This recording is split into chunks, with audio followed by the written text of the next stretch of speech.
Le convoi exceptionnel avait de quoi surprendre. Un pachyderme grandeur nature transporté avec soin à travers les rues de Bordeaux. L'image date de 2012. Miss Fanny, l'éléphante mascotte du Muséum d'histoire naturelle, partait pour les réserves pour cause de travaux dans les bâtiments principaux. Aujourd'hui, nous allons vous raconter l'histoire étonnante d'un musée scientifique parmi les plus anciens de France qui fait peau neuve. Vous allez découvrir les coulisses de cet immense chantier, des métiers hors du commun comme taxidermiste, partager des moments rares. Le Muséum de Bordeaux va rouvrir prochainement. Cap Sud-Ouest vous y invite en avant-première.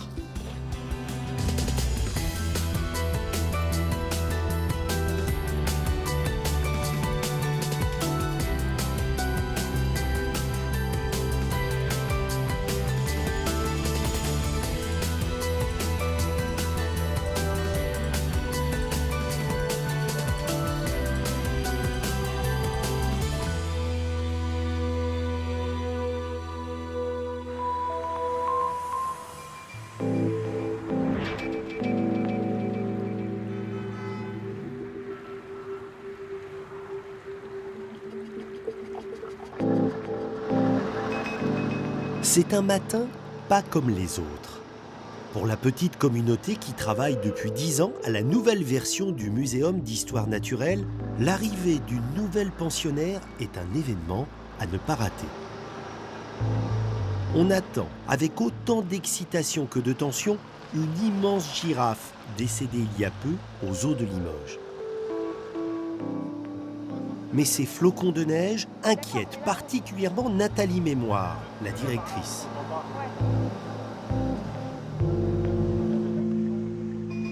La peau de l'animal, fraîchement naturalisée, est très fragile. L'humidité, l'eau sont une menace. Et vu les dimensions de la porte d'entrée, il faut bien sortir la jolie demoiselle de son coffre de protection.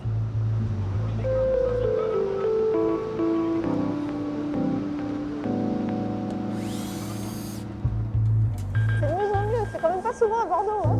On est vraiment... Et on sait si la caisse passe a priori par la porte? Non, elle passe pas, donc il faut qu'il la dévale super riche, c'est super. Voilà, ça sert. Et dès qu'on voit que la caisse ne passe pas, attention, ça va, c'est comme ça. Ça passe, ça passe. Ça passe, ça passe, ça passe. Ça passe. Attention. C'est imposant, hein, parce qu'on passe quasiment dessous. Oh oui, peut-être pas, mais moi très bien. Moi je passe tout à fait dessus.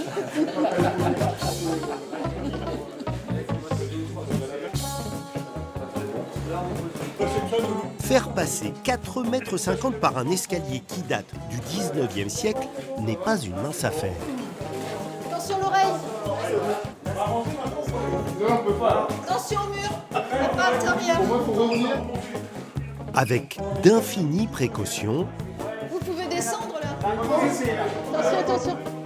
la girafe part pour la grande galerie 2 étages plus haut. J'enlève le truc. Nathalie, enlevez-le sur ça. Faut partir par ici. La patte contre le mur, l'eau. Derrière toi, Laurent. Ça va, Laurent.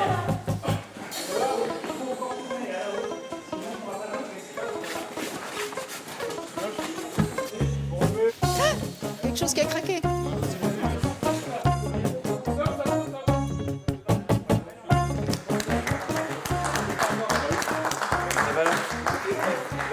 C'est pas moi qui ai porté.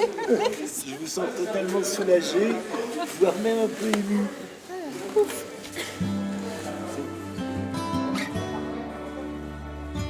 Le Muséum de Bordeaux, l'un des plus anciens musées d'histoire naturelle de France, occupe depuis 1862 ce bel hôtel particulier, donnant sur le jardin public en plein cœur de Bordeaux.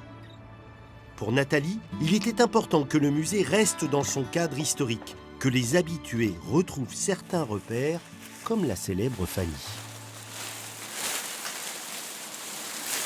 On dirait presque un fantôme sous son voile de protection. Hein. Ah. La voilà. Pourquoi Fanny, elle est considérée comme la mascotte du muséum? Alors, Miss Fanny accueille le public du musée depuis 1892. Alors elle est morte sur la place des Quincons, c'était une éléphante de ménagerie, elle est morte au mois de mars. Elle a été naturalisée au muséum ici, dans l'atelier. Vous avez dans vos archives des photos assez incroyables d'ailleurs de Fanny. Ce sont les seuls qu'on ait du travail de taxidermie sur nos collections réalisées ici. Et elle vient de revenir. Et là, bien sûr, on la protège en raison des travaux qui sont toujours en cours.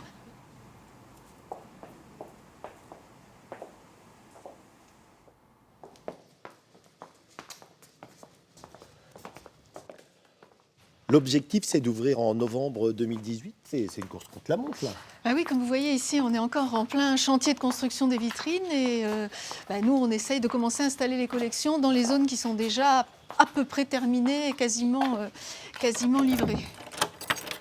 C'est ce qu'on va pouvoir voir ici. Ah oui.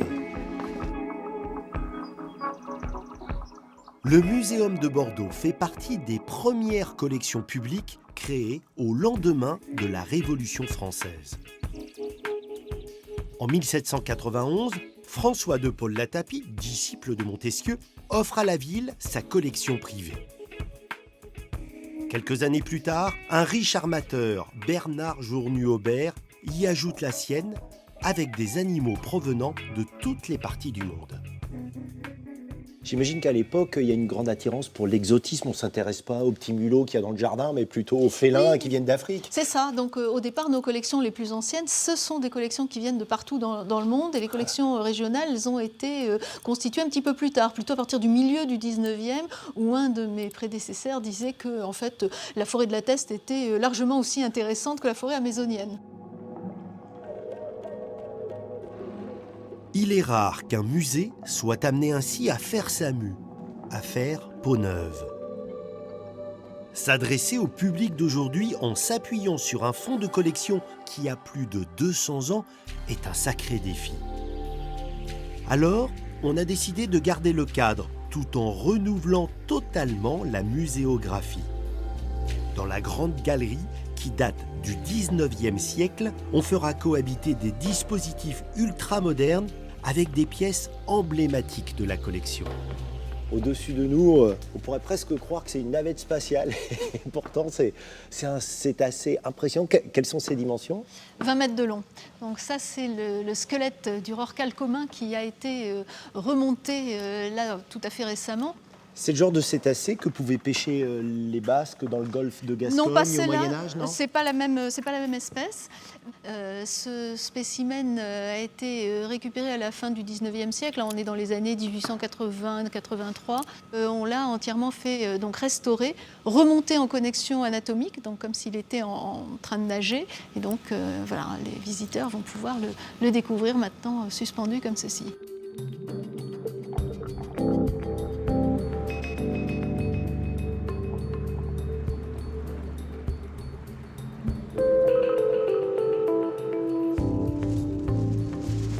C'est un lieu un peu secret, quelque part dans les environs de Bordeaux. Protégé par des alarmes, régulé pour être à température constante, le centre de conservation a été construit pour héberger l'immense collection du muséum durant les 10 ans de travaux. Ambiance laboratoire. Oui, tout à fait. Je fais de la conservation préventive, donc on essaye d'éviter de ramener avec nous tout un tas de larves, de ravageurs, de petits insectes qui pourraient grignoter les collections. Le centre est plus qu'une zone de stockage, c'est un outil de gestion.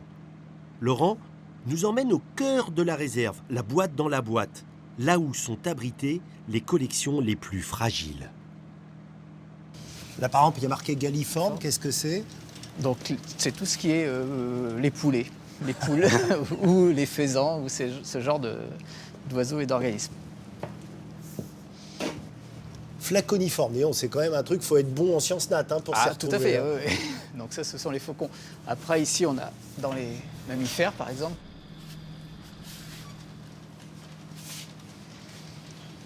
Voilà, les grands spécimens. Ah, c'est totalement inattendu. Là, on fait un voyage à travers les continents. L'épaule. Oh, ours polaire, ça va, je me suis pas trompé. Voilà, ça va. Tigre ? Oui, tigre. Donc là, on passe en Asie. Et Élan. Élan ou Orignal, c'est la même chose, donc ça, on est au Canada. Alors, faut pas toucher, hein. Ah non, Surtout non. pas parce que Faut éviter de toucher. c'est fragile. Ça, c'est des pièces qui datent de quelle période? Des pièces de l'origine du muséum? Alors, il y a des choses qui sont des taxidermies anciennes qui datent de l'origine, comme ces rennes. Mais on a des pièces plus récentes acquises lors de ventes aux enchères dans le cadre du projet muséographique pour enrichir les collections et pour compléter des choses, pour illustrer des espèces que l'on n'avait pas en collection.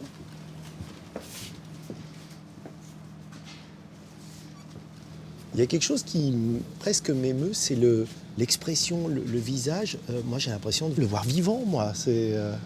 Donc c'est que le taxidermiste qui a fait ce travail-là est un bon taxidermiste s'il arrive à rendre le sentiment qu'on a des animaux vivants face à nous.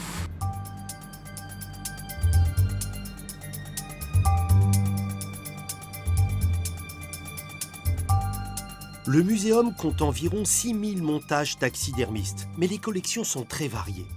L'une des plus étonnantes a pour thème l'ostéologie, autrement dit les os et les squelettes. Bonjour Inès. Bonjour Claire. Bonjour. Et alors là, il y a, je sais pas, c'est un crâne, mais alors j'ai aucune idée de ce que ça peut être, à part un monstre. C'est un crâne d'éléphant. D'éléphant. D'éléphant, oui. On ne j'aurais reconnaît jamais pas. deviné. Les yeux de l'éléphant sont ici. Ah ouais. Et ici, c'est les fosses nasales, et on a la trompe qui part de là. C'est ces crânes qui ont donné naissance au mythe des cyclopes. Parce que quand, à l'époque, ils en ont retrouvé dans les îles grecques, à cause de ce trou, ils ont cru que les yeux étaient là. Et du coup, ils ont cru qu'il n'y avait qu'un seul œil. Votre travail à toutes les deux aujourd'hui, qu'est-ce que c'est? Alors nous, c'est le nettoyage de l'hippopotame, là, qui est ici. On va nettoyer une tête d'hippopotame, j'adore, tu dis ça comme si c'était naturel. On va lui lourd. donner un petit coup de neuf. Attention à la marche. On pose. On pose.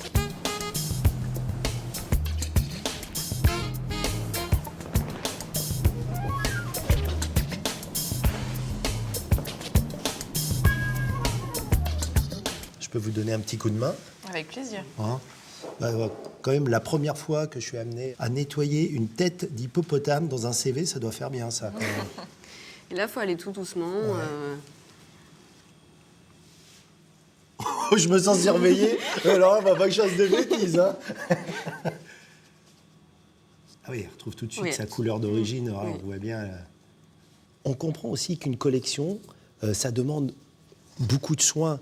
Conserver une collection, c'est de l'attention permanente, c'est ça? C'est notre mission d'en prendre soin pour que ça ne se dégrade pas et pour que ça puisse être présenté au public, mais également conservé à des fins de recherche scientifique. Vous n'avez pas fait des cauchemars les premiers soirs, là, à passer dans les rayons avec des têtes de lion ou des vrai crânes que de nous, grenouilles? Au début, on rêvait la nuit qu'on continuait à nettoyer les crânes. Ouais. Ah ouais. En fait, le geste. Et c'est quand même minutieux, ça doit demander un temps incroyable. Pour faire la totalité de la tête, là, ça nécessite combien de temps? Là, une bonne journée à deux, je Ouais, pense. une bonne journée à deux. Faut pas faire que ce qui est visible, faut Voilà. faire l'invisible. Ouais. aussi. Et les dents, vous faites aussi ou pas? Oui. Oui. Je travaille moins bien que vous, hein. C'est moins propre. Bah non, c'est très bien. Ouh, il me reste un peu quand même là. Au total, vous avez combien d'objets, de pièces dans la collection du muséum? Alors on est à un peu plus d'1 million de spécimens inventoriés et récollés. Il va y en avoir combien de présentés au public? À peu près 4000, un petit peu moins de 4000 spécimens. D'où l'intérêt de ce centre de conservation. Est-ce que des objets qui sont ici peuvent être un jour amenés à être présentés? On a une exposition permanente qui est prévue, qui est scénarisée. Et après, on a des parties d'exposition qui seront tournantes. Là, on est en face d'une collection. C'était un taxidermiste amateur, mais qui a fait un travail tout à fait exceptionnel dans la qualité du tannage, dans la qualité du montage des spécimens. Vous êtes capable de dire, presque de reconnaître le taxidermiste qui a travaillé ou pas? Oui, ça peut se faire. À ce Oui, point-là, oui, il y a oui. carrément une patte. Ils ont quoi. une patte, oui. D'où proviennent les animaux? Quels sont les secrets de fabrication d'une naturalisation? Pour le savoir, nous nous rendons chez Philippe Angel, à côté d'Orléans, l'un des taxidermistes les plus réputés en Europe. C'est lui qui a réalisé la grande girafe du Muséum de Bordeaux. La pièce essentielle c'est bien sûr la peau de l'animal. Comme un styliste, le taxidermiste va d'abord travailler sur le mannequin, une structure qui doit épouser au millimètre près la dépouille. Maintenant, la taxidermie moderne, on utilise de la mousse polyuréthane. Maintenant, on est plus sculpteur qu'à bricoler avec de la paille. Il reste que la peau de l'animal, il n'y a plus rien comme il y avait à l'époque. On utilisait, ou on gardait le crâne, ou on gardait encore les os, qui évitent les problèmes de parasites, de moisissures. On a fait juste un peu de mousse, simplement pour fixer déjà cette partie, qu'on soit tranquille. Ce qui est très important après pour apporter la vie, c'est de faire les plis, pour apporter une souplesse à la bête et quelque chose de très réaliste. Donc si on n'a pas de plis, la bête reste stérile, toute tendue, et donc ça fait beaucoup moins naturel. Ça sont les détails qui sont importants. Après le regard, forcément, les vrais yeux, on ne peut pas les conserver. Ce sont des yeux qui sont en cristal. Suivant la position des yeux que vous allez placer, la couleur, vous voyez, l'expression change, le regard change.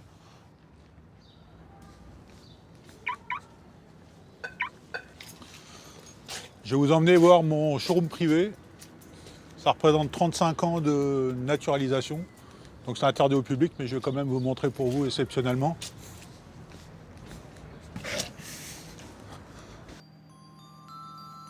La plupart de ces animaux viennent de parcs animaliers ou d'éleveurs, ce qui nous permet d'avoir ici des animaux en toute conformité, avec tous les documents nécessaires. S'ils seraient prélevés dans la nature, ils seraient interdits la plupart, donc il faut qu'ils viennent absolument d'élevage pour avoir le sésame.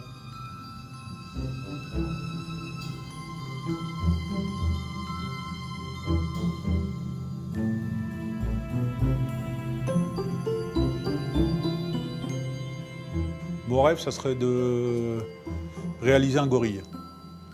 Parce que j'adore les singes, les grands primates. Le gorille, je sais très bien que c'est quasiment inapprochable, du fait qu'il y en a très très peu, du fait que sa durée de vie est très longue, et heureusement pour lui. Mais ça serait un rêve d'en naturaliser un, mais pas un rêve qu'il y en a un qui décède pour être naturalisé. Ça, c'est une certitude. Retour à Bordeaux, où depuis sa fermeture en 2009 pour les travaux, le musée a décidé de sortir de ses murs. Pour continuer à rencontrer le public, Céline se rend régulièrement dans les écoles, les maisons de retraite, les centres d'animation. Si vous n'allez pas au muséum, le muséum vient à vous.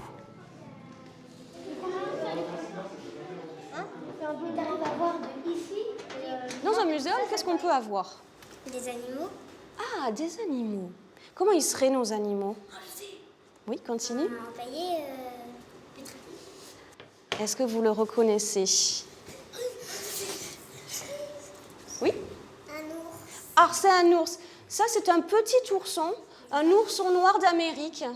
Comment tu disais qu'on a au muséum des animaux, ils seraient comment? Empaillé. Empaillés. Alors, c'est vrai qu'avant, on disait empaillé parce qu'à l'intérieur de l'animal, il y avait surtout de la paille. D'accord? De la paille qu'on pouvait récolter dans les champs. Maintenant, ce sont des animaux qu'on dit naturalisés. Vous reconnaissez ces petits oiseaux? Oui? Non? Des moineaux. Alors, ce n'est pas des moineaux. Oui? La mésange, notre petite mésange bleue, c'est celle-ci. Effectivement, tu l'as bien reconnue. C'est un œuf de quoi? De poule. Aussi gros. Alors là, il faudrait qu'un œuf pour faire les gâteaux. Un seul œuf, ça suffit. Hein. Le dinosaure. Dinosaure? Non. Un animal qui vit encore? L'autruche. Oui, d'autruche. Alors une autruche, hein, peut faire 2 mètres. Hein. C'est quand même très grand. J'avais l'impression d'assister à ce qu'on appelait auparavant la leçon de choses. Je me trompe ou pas? Alors non, pas vraiment, puisque là, l'intérêt, c'est d'apporter les spécimens au plus près des publics et de pouvoir voir du concret. On n'est pas uniquement avec des images ou avec une vidéo qu'on pourrait même manipuler sur un écran. Là, on apporte des collections. C'est assez ludique. Mais en même temps, est-ce que tu as l'impression de planter un peu les graines d'une culture scientifique? C'est un grand mot, mais c'est important dans les missions du muséum. Là, on est en centre de loisirs, donc il faut faire des choses très ludiques, des choses que les enfants pourront, dès même la sortie de la séance, discuter avec les parents. Tout ça, effectivement, ça fait partie de la culture scientifique. L'observation de la nature, on sent que c'est quelque chose d'assez instinctif, voilà, qui réjouit les enfants. Effectivement, pouvoir observer de très près, c'est ça qui suscite l'intérêt, la curiosité. Et on se dit, si on apprécie, peut-être qu'on protégera plus aussi demain. Porter un discours scientifique, donner du sens, c'est bien sûr un objectif permanent du muséum. Dans le laboratoire du jardin public, nous retrouvons Laurent Lachaud, directeur adjoint, pour une petite leçon particulière. On a devant nous des papillons de couleurs absolument époustouflantes. Je n'ai pas d'autres mots. Est-ce que ça a un rôle, la couleur des ailes de papillons? Forcément, ça a quelque part un rôle, mais oui et non. C'est tellement compliqué. Si on regarde celui-là, un petit détail sur ce... On regarde... On a l'impression que c'est un œil presque. Hein. Un œil, un numéro. Ah, ouais. Et nous, en tant qu'humains, on va dire, tiens, ça sert à se camoufler. Mais ça, c'est déjà notre interprétation. Il y a des fois où c'est évident, des couleurs où c'est en adéquation avec leur milieu. Là, on sait qu'on ne va pas trop se tromper. Alors, évidemment, quand l'objectif, c'est de séduire, on sait qu'il faut être vu.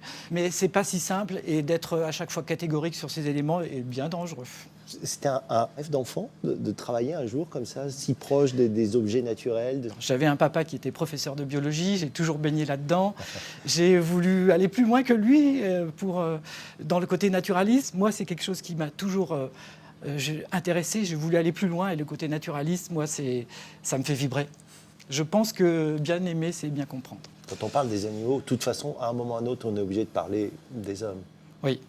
Il ne faut pas oublier, ça c'est mon principe de base, c'est que l'homme est un animal. Alors, soignons-les, on porte une responsabilité.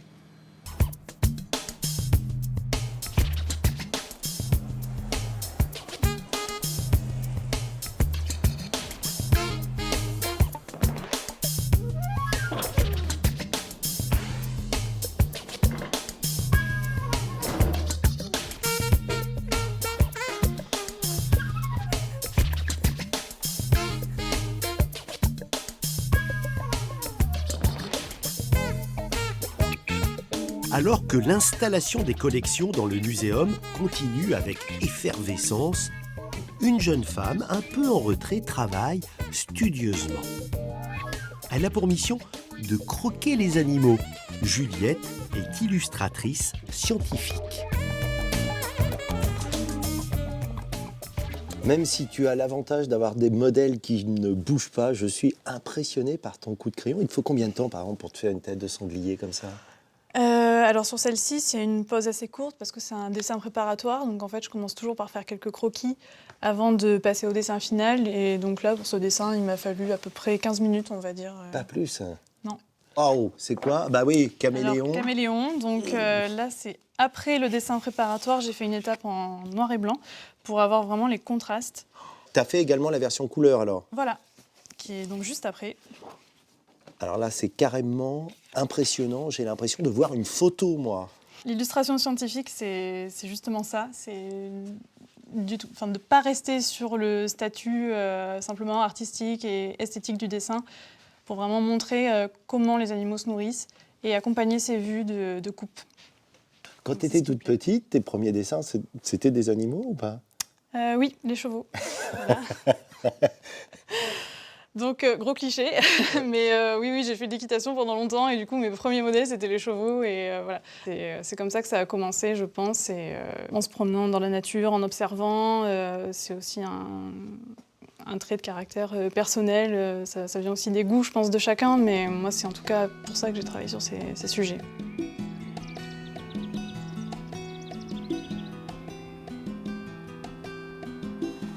Il peut sembler paradoxal de mettre la nature entre des murs pour la présenter au public. Mais en découvrant, comme nous l'avons fait aujourd'hui, les coulisses du Muséum de Bordeaux, on comprend mieux que l'objectif principal n'est pas seulement la contemplation.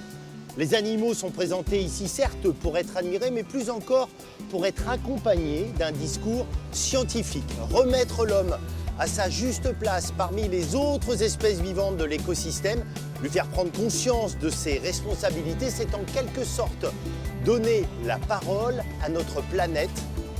Comme le disait Victor Hugo, c'est une triste chose que la nature parle, mais que trop souvent, les hommes ne l'entendent pas.